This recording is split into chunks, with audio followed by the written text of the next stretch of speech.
ये Valentine day आप कैसे मनाते हैं? क्या है इसमें? ये किसकी परंपरा है?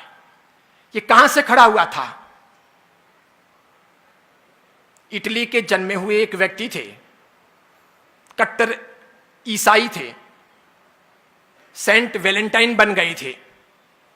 उन्होंने एक लड़की के साथ शादी की थी। वहां के राजा को यह नागवार गुजरा था। वे उन्हें ईसाइयत से और इस प्रेम से तब्दील करना चाहते थे।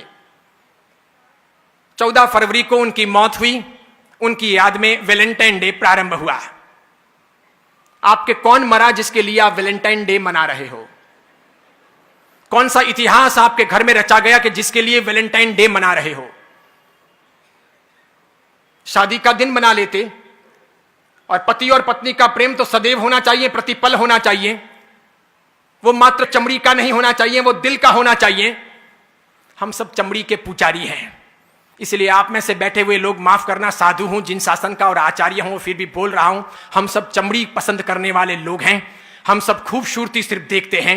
हम नाक देखते हैं, होठ देखते हैं, आंखें देखते हैं, उसकी स्टाइल देखते हैं, उसकी अदाएं देखते हैं, उसकी कमर देखते हैं, उसके गाल और नाक नक्श देखते हैं और दीवाने बनते हैं। हम बेहुदे गंदे लोग हैं और इसीलिए हम वहीं पर अटके हैं। और इसीलिए हमारे प्यार का तकाजा, प्यार का अर्थ, प्यार का रूप भी सिर्फ चमड़ी तक सीमित है। अगर उसके आगे है तो वैलेंटाइन डे की आवश्यकता नहीं है। मेरे बाप भी प्यार करते थे मेरी मां से और मेरी मां भी प्यार करती थी मेरे पिता से। आपके पिता ने भी प्यार किया होगा आपकी मां से और आपकी मां ने भी प्यार किया होगा पिता से। जरूर उनके वहां पर उस समय उस रूम को सजाने के लिए गुलाब के फूल नहीं रहे होंगे, कोई रूम स्प्रे या बॉडी स्प्रे नहीं रहा होगा, वो टब नहीं रहे होंगे कि साथ में बात कर सकें। इसके सिवाय अन्य अन्य प्रकार के संसाधन नहीं रहे होंगे, वो स्नो, शैम्पू, वो खूबसूरती के अन्य अंदाज नहीं रहे होंगे। तर भी जीवन की पवित्रता रही होगी, समर्पण का भाव रहा होगा, वो अर्धांगिनी का रूप रहा होगा, वो गहरी आत्मीयता रही होगी, वो दिल रहा होगा, वो प्यार रहा होगा, वो घनिष्ठता रही होगी। मेरे ख्याल से हम में से अधिकांश के मां बाप ने अभी तक, मां ने बाप को नहीं छोड़ा और बाप ने मां को नहीं छोड़ा।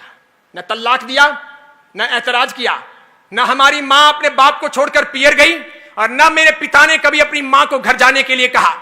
भले ही मेरे पिता जाड़े रहे होंगे या आपके किसी के पिता मोटे रहे होंगे, मां दुबली पतली रही होगी, तब भी ये जोड़ा कामयाब रहा होगा। भले पिता काले रहे होंगे, मां गोरी चिट्टी रही होगी, तब भी वो जोड़ा कामयाब रहा।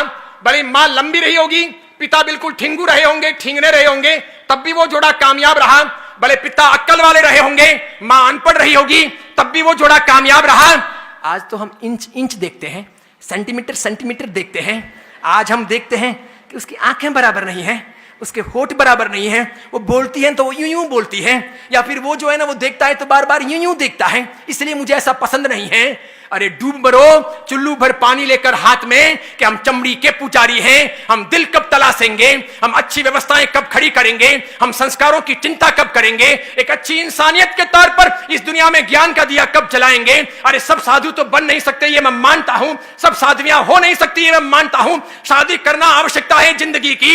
हर कोई त्यागी बनकर के इस मार्ग पर आएगा नहीं। अधिकांश लोग गृहस्थ जीवन ही पालेंगे तो पाणी ग्रहण होगा, विवाह होगा, और विवाह के बाद कौन क्या करता है ये मुझे कुछ कहने की और पढ़ाने की आवश्यकता नहीं है। इसलिए गृहस्थ धर्म है, गृहस्थ जीवन है, गृहस्थ एक आधार है। इसे महावीर ने अलग से एक परंपरा कहा है, एक धर्म की व्यवस्थाएं दी है। लेकिन महावीर चमड़ी के आधार पर बातें करने वाले या चमड़ी को प्रमुखता देने वाले इंसान नहीं। उन्होंने उससे ऊपर हट करके न्याय, नीति, प्रामाणिकता, पवित्रता, प्रेम, भाईचारा, लगाव, मैत्री, आत्मीयता, सबकी बातें की।